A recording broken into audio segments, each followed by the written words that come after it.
اللہ تعالیٰ نے ان کو صفی کہا، بے وقوف کہا، سفہا کہا. کن کو؟ جنہوں نے پیغمبر پہ ابھی اعتراض کیا نہیں، ابھی کرنا تھا. رب نے ان کو بے وقوف کہا.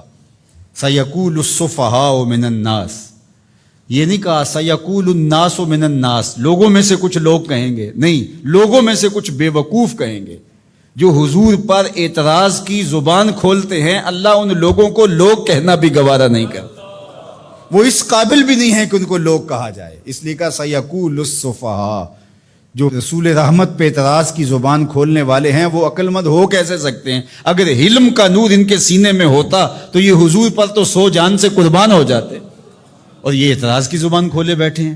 تو کہا سَيَقُولُ السُّفَهَاءُ مِنَ النَّاسِ، لوگوں میں سے کچھ خفیف الحلم لوگ، کچھ جاہل، کچھ بے وقوف لوگ یہ کہیں گے ما وَلَّاهُمْ عَنْ قِبْلَتِهِمُ الَّتِي كَانُوا عَلَيْهَا، ان کو اس قبلے سے کس نے پھیر دیا جس پر یہ پہلے تھے.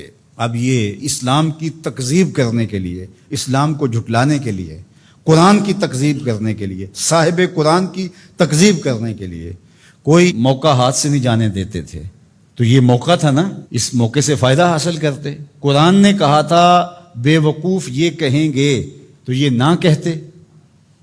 قرآن نے کہا تھا کچھ بے وقوف یہ اعتراض کریں گے، یہ کہتے ہم نہیں کرتے. قرآن نے کہا ہے کہ اعتراض کریں گے، لاؤ کون ہیں جنہوں نے اعتراض کیا.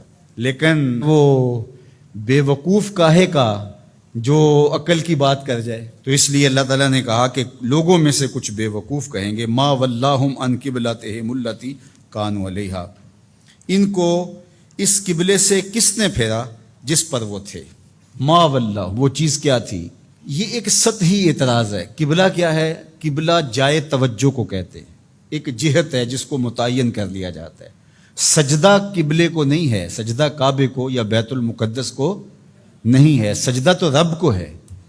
تو لوگوں کو یکسو کرنے کے لیے ایک سمت مقرر کر لی جاتی ہے اور سب ادھر رخ کر کے بیٹھ کے یکسو ہو جاتے ہیں. میں آپ سے گفتگو کرنے بیٹھا ہوں تو یہاں ممبر رکھ دیا گیا اور آپ سب لوگوں کی توجہ ادھر ہے، لیکن کسی انتظامی وجہ سے یہ ممبر وہاں رکھ دیا جاتا تو آپ سب کی توجہ ادھر ہوتی. تو مقصود کیا ہے؟ مقصود تو کلام سننا ہے، گفتگو سننی ہے. اب یہ ممبر یہاں رکھ دیا جائے یا وہاں رکھ دیا جائے. تو اللہ جل شانہ نے سجدہ تو اپنے لیے لوگوں کو اس کا حکم دیا ہے، لیکن ایک جہت متعین کر دی تاکہ لوگ یکسو ہو جائیں. یہ نہیں کوئی ادھر منہ کر کے کھڑا ہو جائے، کوئی ادھر کر کے کھڑا ہو جائے، ایسا نہیں، ایک جہت متعین کر دی.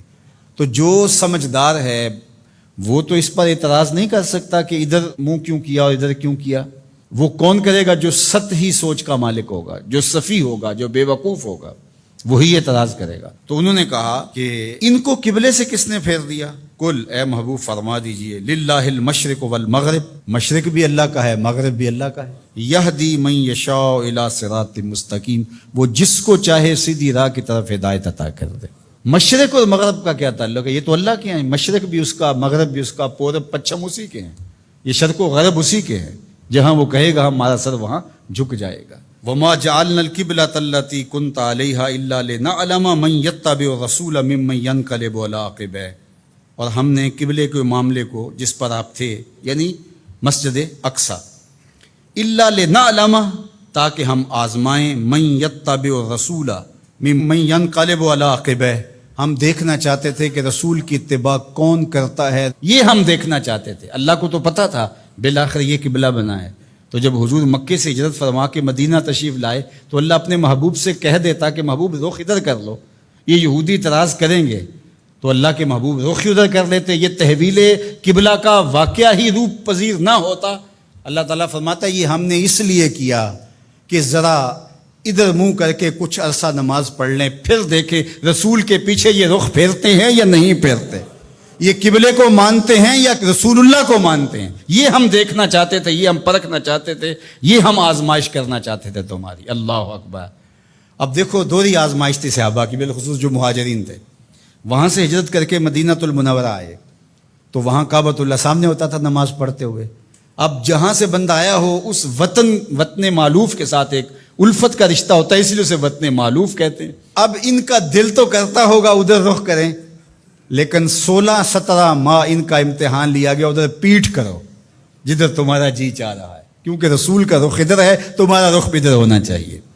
اللہ اکبر۔ اب جب ادھر دل جمنے لگا اور بندہ مانوس ہو گیا اس قبلے سے، تو اب حکم ہوا نہیں، اب ادھر سے ادھر رخ پھیرو۔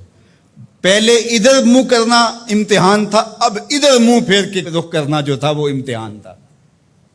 تو اللہ کہتا ہے ہم اس لیے یہ قبلے کے معاملے کو اس طرح بنایا ہے تاکہ ہم دیکھیں کہ کون جو ہے وہ قبلے کی اتباع کرتا ہے اور کون قبلہ نما کی اتباع کرتا ہے۔